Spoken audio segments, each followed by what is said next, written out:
Hello and welcome to another edition of the O-Health Cycling newsletter. Today I am joined by one of our local stars, Indi. Stars, right? Is Absolutely, it right? yeah. Here we go. I learned. Here we go. Yeah. Your local star. Me. So yeah, Indi is one of our local gun mountain bikers, and she is, as I'm sure we're about to find out, she's a phenomenal talent and a great person around Albury-Wodonga. Tom, tell me more about my greatness, please. I already love this place. Yeah, here we go. I learned all of these things for myself. Yeah. So I guess we'll start with you, Indi. Tell us about yourself. So obviously you're a great mountain biker. Can you tell us what got you into cycling and where you've taken that along the journey with yourself? Right. So, well, I moved to Albury-Wodonga in 2011 from Canberra. So even then I have a very strong accent, which is Hungarian. I've been here since 2003, so that's my 17th year here in Australia. Came out originally for racing and also improve on my English. Mm-hmm. Lots of people asking why Australia for improving your English. But yeah, it is a great place. And I myself, being doing the gravity discipline of mountain biking, Australians were really good of downhill, full cross and now gravity enduro disciplines. So basically that's why I came here. And I was supposed to stay for a year. That was 17 years ago. That's 17 years ago. So yeah, really like the area. And while I was racing in elite ranks, being a sponsored racer as well. And once I finished my racing we lived in Canberra because that was, it is still one of the best places for training and they also have the AIS, the Australian Institute of Sport. So while I was in a racing elite, that was a really good place to be. But once I finished racing, I was like, would like to do more coaching. And we looked around, this area, like already in Canberra, they had like quite a lot of coaching companies. And we looked around, and here in Riverina, they didn't have any back in 2011. But they have lots of mountain bike parks in this area. So came down. It was in July. Checked out the place. It was like fog for the whole weekend. It was like pretty, unwelcoming, area. Weather-wise, during the winter, but like everything else I really liked. So yeah, we decided to move down to here, and I established my own business, the Fastline Bike Academy, which is specialized on mountain bike skills coaching. So people who want to improve on their riding to get better. Kind of like being a swim coach or a golf coach, similar to that, except obviously if you bad of golfing, you're just gonna score badly. If you're bad of mountain biking, you're gonna fall off and break something. Yeah. So in this matter, it's kind of more I wouldn't say more important, but that's a very important aspect of it as well. And there's also I do athlete development. Mm-hmm. So I working with just gravity enduro athletes, riders who want to be better either of in downhill and gravity enduro and want to be more successful with racing.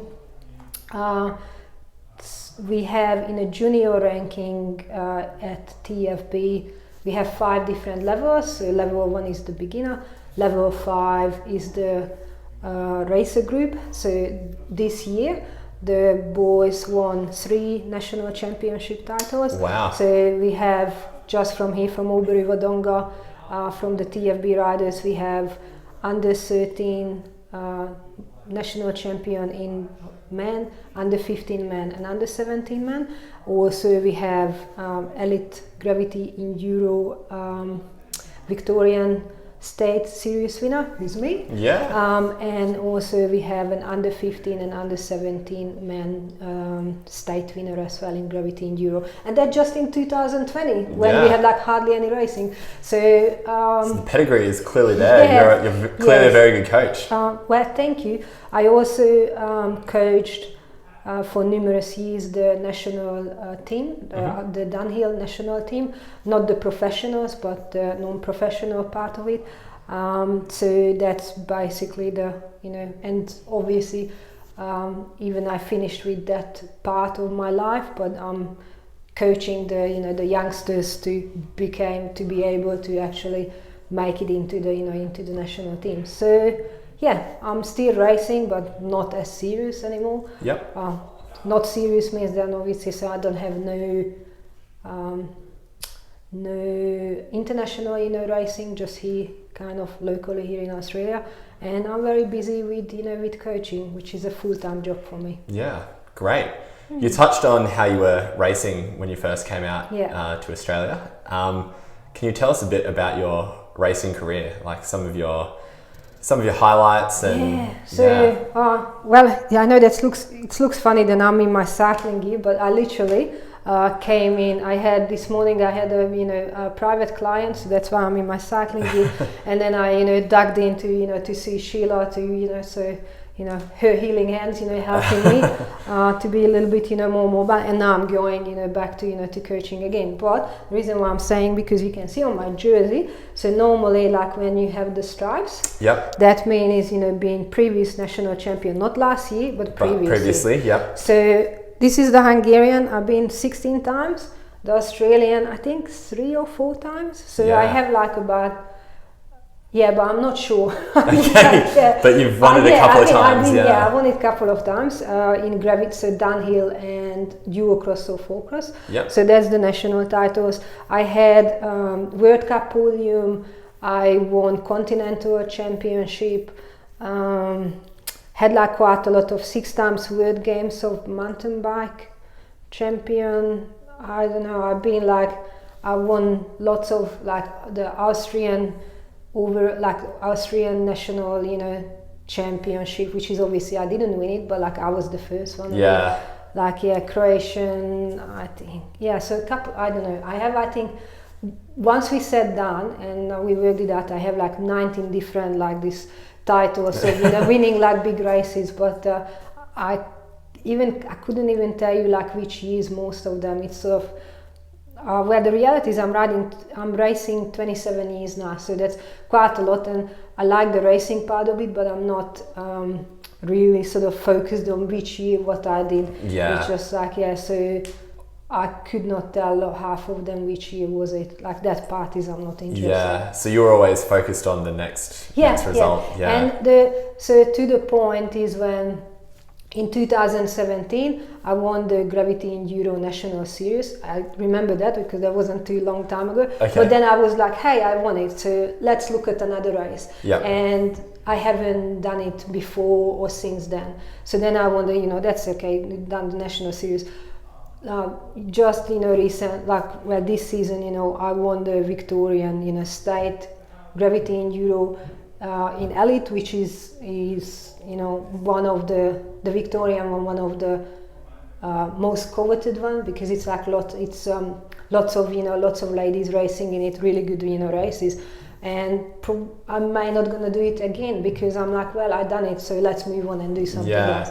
So I'm that type of person who just has always some sort of projects. And then if that's done, it's like, let's move on. So, Okay. Is there anything that you absolutely will not try with cycling?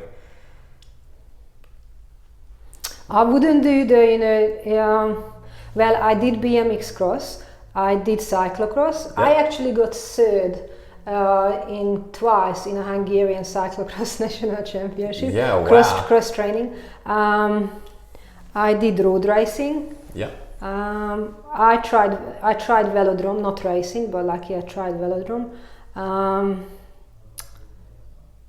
So basically, I think I did almost all disciplines. You've probably ticked all the so mountain biking I'm doing it, but probably I wouldn't do trial, which when you do tricks, because Yep. that's like quite a lot. I can't see that I could do that one, and I don't think I could do the gymnast or whatever, when they are standing up on a bike and do all of those tricks, whatever they call that one. Yeah, I don't know what that's called.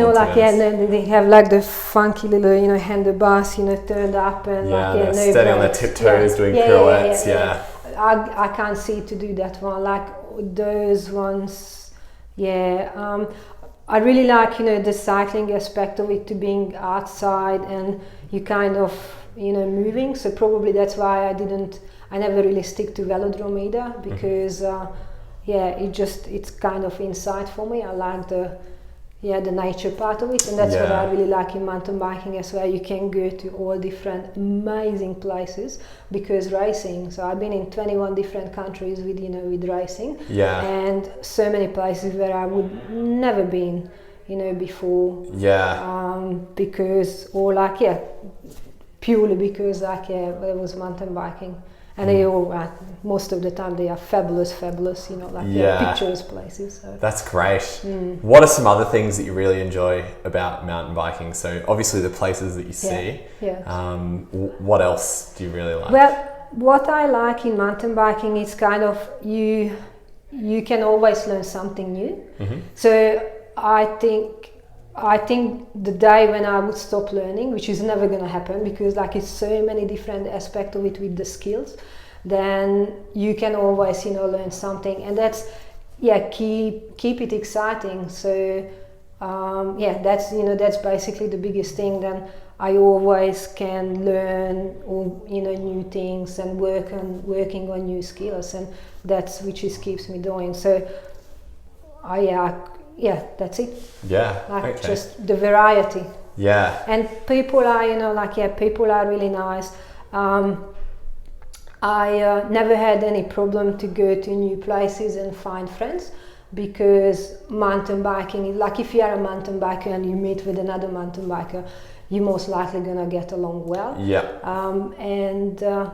So through my to travel to all of these places, I have lots of friends all around the world, and I think as well me too to going to home as well, because I have so many friends through riding. When I'm going to home, we kind of we just pick it up where we left off. Because which is, if you might just have friends, I think through universities or high schools or something like that, it's not necessary, because you don't have the common range of interests. You just somehow ended up in the same school or classes. You know what I mean? I know what you mean. And with mountain biking, no, you have the same passion, and then probably you have the sort of similar values in life as well, which is you like the environment.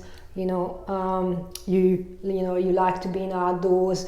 You are basically accountable for your own actions, because that's another thing I always say with mountain biking.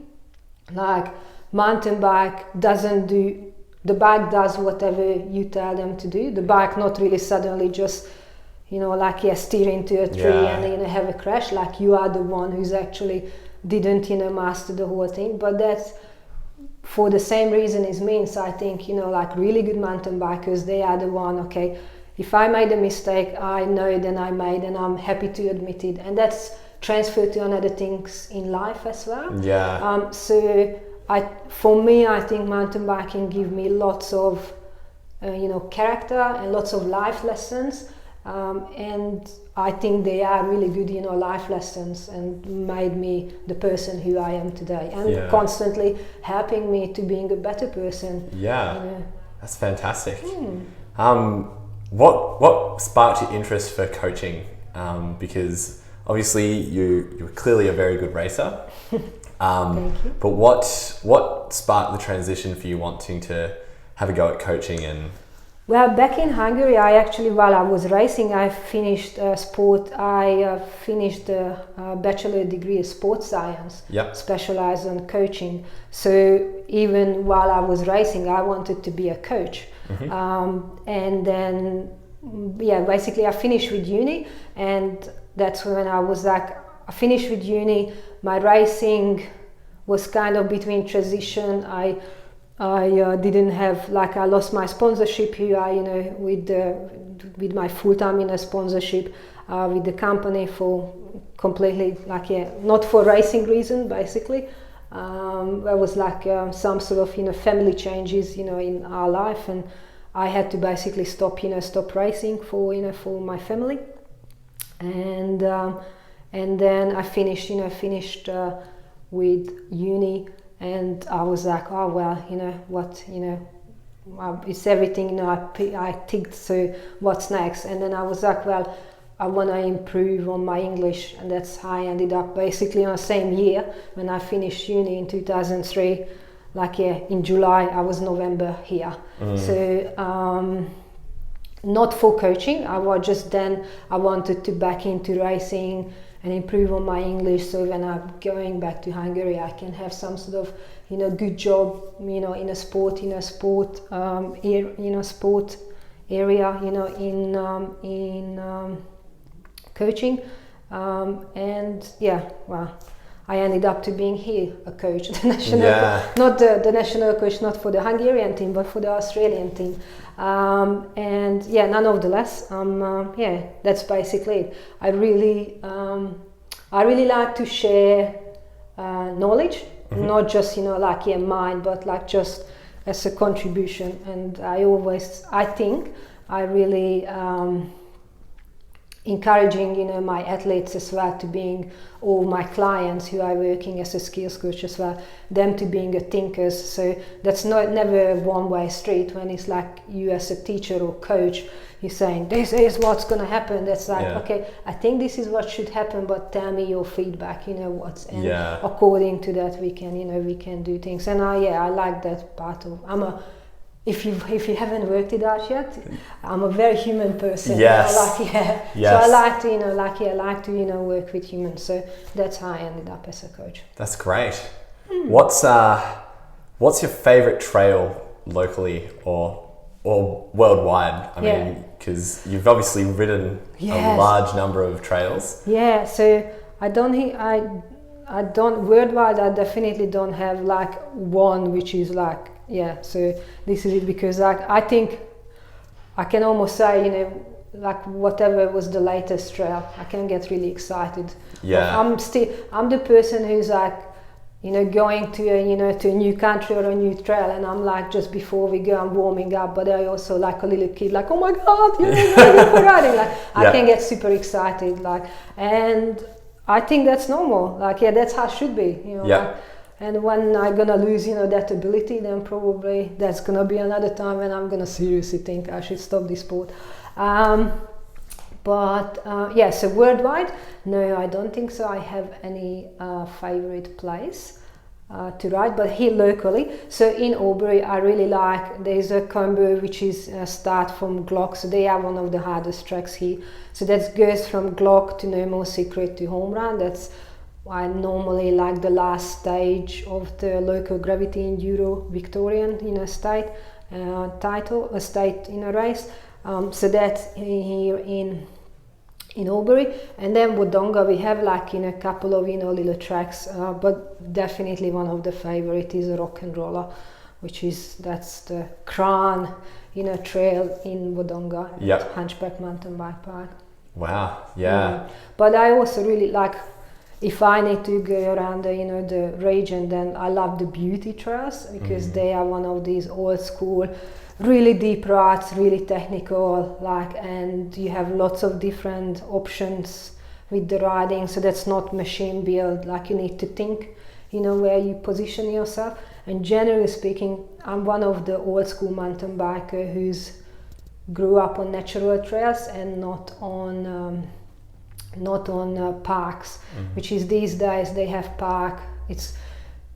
You're gonna learn something today, Tom. So they have like park riding, which means like you're going into a park, you pay for your chairlift, and then they are machine built, really wide, all the berms are perfect, they're watering the track for you, make sure you're not gonna be like, they're filling up the holes, they're breaking bumps for you to make sure, that's for building it for the masses. They are okay, but my favorite is the one which is the old school. You have like big ruts, you have like a track, but you have 5 different options, you know, which way to go. You really need to look ahead, read the track, how does it come. It's not naturally just like this is the line every single time. That's like, you know, constantly changing. You need to think more. So I'm really thriving on a natural trails, and generally when it's racing as well, the harder is the track, the more time I normally gaining for everybody else. So when everybody else struggling, I'm like, yes, that's it. You know, we're gonna have like, it's gonna be like, So it's that's basically in this region what's my favorites. Yeah, because there are a lot of really tough tracks locally. Yes, absolutely. But I think that's because they're all pretty much all natural, aren't they? So the Man Beauty mountain bike trail, that's almost, we can say, I think that's the oldest mountain bike trails here in Australia. So that's that one and the Cannonball Upper Treadmill, they are the one which is here since early 90s. And there is also the club, the beauty club is kind of, these days they try to catering more for all different levels, but for a little while that was, the Ed Beauty, so the mountain bike, so when you're signing up to riding or racing, you get a MTBA, which is Mountain Bike Australia license. So the license, they are well above, I think over 20,000 now if you're signing up now. So at Beauty, some of the riders has like 55, 54 number, so like under 100. So they are so long time ago racing, then they are in the top 100, you know. So they are the pioneers of the mountain biking, the OG, mountain bikers. And for the same reason, all of those trails they built in early 90s, but then some of the trails, which is the locals, they are like, no, you can't touch it. Doesn't matter if the rut's gonna get deeper, the rut's gonna get deeper. Which is I think is good, because we need to have the varieties. Like if riders like myself, or I wanna take my races to somewhere, I'm taking them to Beauty, because they are the trails which like you really need to work hard to go fast on it. But if you want to have easier trails, we can do to easier trails. Like you need to have the variety basically. That's what I think. But I mean, here at the Riverina, I think we are extremely fortunate, because we have a track here in Albury, we have in Wodonga, we have mountain bike trails at Yakendenda, Beechwood, fabulous, very technical mountain bike trails. And then of course we have Bright, we have Beauty, we have Falls Creek, and they're just like 100 k's radius. If we want to go a little bit further, we can go to Wagga Wagga. There is a couple of new tracks popping up. Another thing is they're gonna be a couple of years time, they're gonna have a massive mountain bike park at Mita, which is again like about 80 k's from here. So mountain biking is booming in our area. It is, and we're lucky to have you at the forefront of it. Thank you. It's it is nice to make a living out of it, but it's also nice then we have lots of kids and adults actually signing up. Like we have right now, I'm the one who's working full time, but we have 11 another coaches who working either on one night or to couple of nights a week. So it is we have lots of clients week in, week out, which is amazing. That is great. Now if people want to get better at their mountain biking at all levels, how do they find you? How do they get in touch with you? Well, they can go to the website www.tfb. Anyway, so the website is www.tfb, so Tango Foxtrot Bravo, the fastlinebikeacademy.bike. And through there we have a Facebook page, the Fastline Bike Academy, or the same name under the Instagram. And obviously that's how they can, if they want to be better off riding to being safer or smoother or fitter, faster riders, then that's definitely one way to go. And I think he's also, given them we are here at Osteo and talk about that one. That's why I'm coming here as well, because he's also not just helping with injury prevention, but Osteo has a fitness facility here as well. So you guys helping to get stronger as well, because how you start to get a little bit riding more, it's also need to have more core strength, more upper body strength. It's lots of squats, so it's actually to get stronger legs. Because if you can't hold yourself up on a bike, or you can't like stand up on a pedal long enough, then it's actually really what's the word, just affecting, that's it, really affecting your riding as well. So there is you need to have skills coaching, but I think you also need a little bit of, even for not just for people who wants to race, but for normal people who want to be a little bit better of riding, they should do a little bit of strength work as well. Strengthening off the bike as well as riding on the bike, and skills on the bike as well. What you can do here at Osteo Health, because you have the gym facility, and you have the the really good people who can obviously guide through the processes what would be the really good exercises to do that. Well, I think we might have to wrap it up there, so you can get to your coaching. Thank you for the next one. That's exactly but right. That's thank you 15 minutes. Thank you very much for joining us today on such short notice. And if you do want to get better at mountain biking, please go to Indi. She is her TFP, not just to me, we have another coaches as well who can help you out, but to come into our companies, yes please. All right, see you there. We will leave it there. Thank you very much for joining us, Indi. Thank you, Tom.